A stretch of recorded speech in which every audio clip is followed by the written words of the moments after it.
your value hands and you want to lead with your bluffs. So, I mean, I guess this is more attributed versus thinking players, but you kind of want to be balanced with everything. So when you're doing something like check calling, unless you're just uber tricky or Brazilian, people are going to put you on a hand exactly like Ace Jack. So, it's not optimal, but I don't hate it. Not unlike all the previous spots where I've just been kind of against um, Kirk's line of thinking. This spot is less bad because we're inducing action and we can improve to back row flush draws and pairs and stuff and get him to induce even more.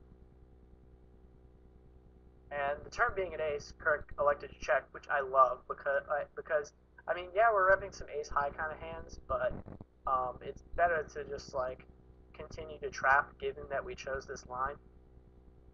He checks back, and the river coming in 9. Um,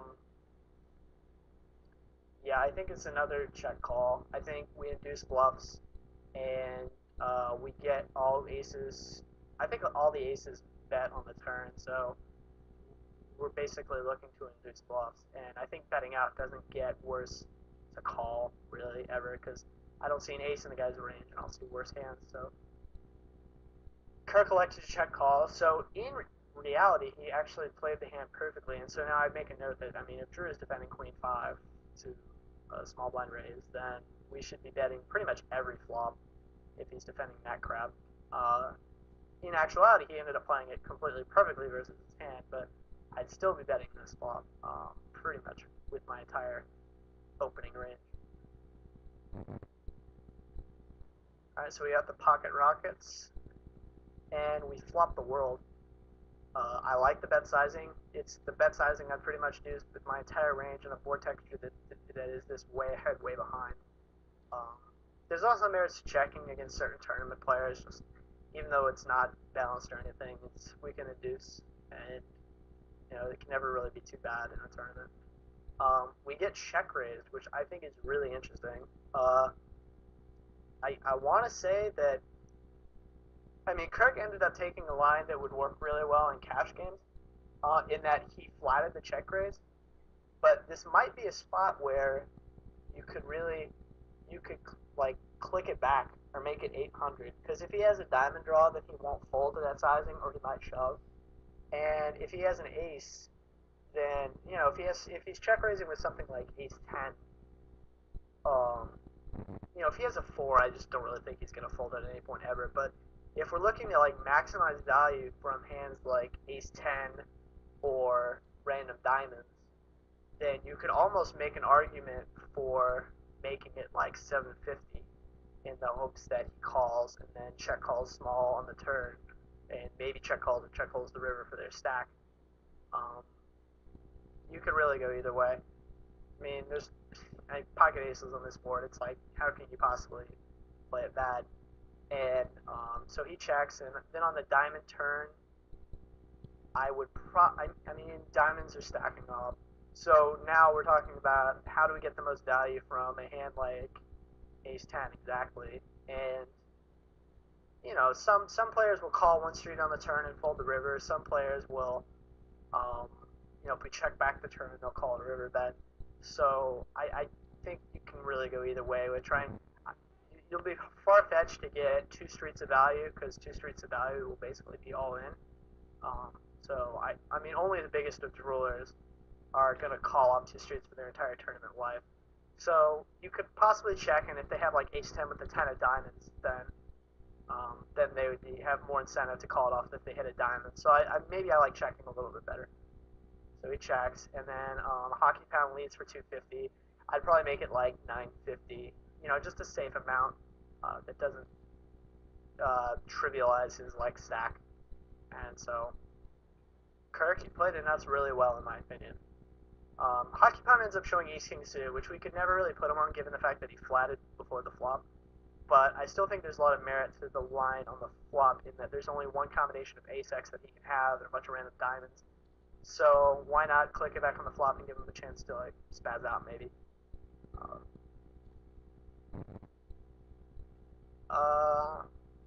So Princess raises and we flat with Queen 7 suited. I feel like that's a spot where I would rather re-raise or fold. Princess leads on this flop, which, it's kind of trivial. I'm saying trivial a lot. I think part of me wants to raise here because he's going to fold everything except an ace. Nothing wrong with calling on the turn, or I'm sorry, calling on the flop. It's kind of like a float.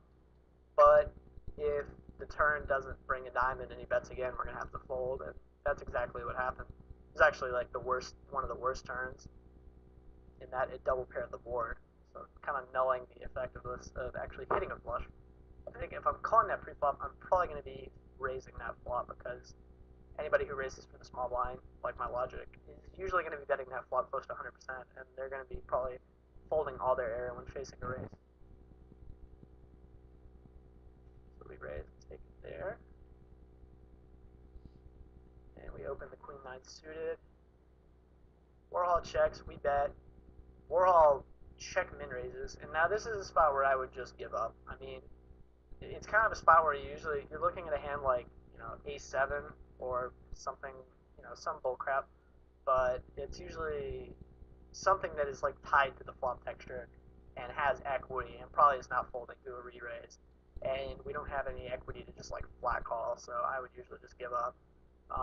Kirk ended up making it 1500 and Warhol folded, so I mean, yeah, it's a nice hand, but you really need a soul read because, I mean, Warhol, I think, just got moved to the table.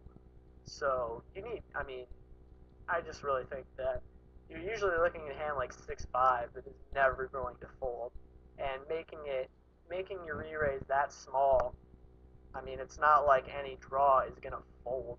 I mean, 7-5 might even re-raise again, and certainly no 7s clubs or any hand that has a 5 in it is going to fold. So, I mean, you manage to get king 10 high to fold, but I think a lot of hands are going to hit that flop a little bit. And being as wet of a board texture as it is, none of them are going to fold, like ever. So, let's go to the ones that are larger shaded. Princess raises. We make it 720. I think it being a tournament, I mean, yeah, you're deep. I might prefer like 680 or 640. That's just kind of a style thing. Make the 3-bet size a little bit smaller. Princess calls. The board being like this, with only one high card and 2 low hearts, I might be more inclined to bet like 750 or 800 with pretty much my entire range in a 3-bet pot unit position, because it's a little bit more way ahead, way behind, and it's kind of better for balancing purposes. Now, if we know Princess to be a fish, then I'm more likely to bet big, like 1120 to set up, medium-sized, pot-sized bets on the turn and river, setting up for stacks. I'm more inclined to use this bet size on like a little bit wetter of a board texture, like 10-6-3 with 2 hearts. But, I mean, you can't really go wrong with betting any size, so long as it's decently big with an overpair and a document, and Princess folds. There's the ace-9, hockey pawn defends, and leads into us. Wow, this is an interesting spot. Trying to remember, hockey pawn earlier flatted with the ace-king suited and check raised. I don't know, this is kind of a spot where, yeah, we have second pair, nobody ever has anything, i.e. A.E. Jones theorem, but there's so many turns that can just kind of that can like really hurt our chances of winning the pot, and which is kind of a spot where we're not really going to get the showdown as much as we want to, and there's too many turn cards that can really kill our equity, so I would probably just fold. Kirk calls. Turn is a 4. Hockey pawn checks. Now the hockey pawn checks, I would probably bet like 700 or 800. I think that most all combinations of 10s would bet again to kind of protect. So I'm thinking that hockey pawn probably has something like Jack 9, King Queen, 8-7. So I don't necessarily think we're going to get check called a bunch, but it's more kind of a protect our hand, if anything else. Kirk likes to check.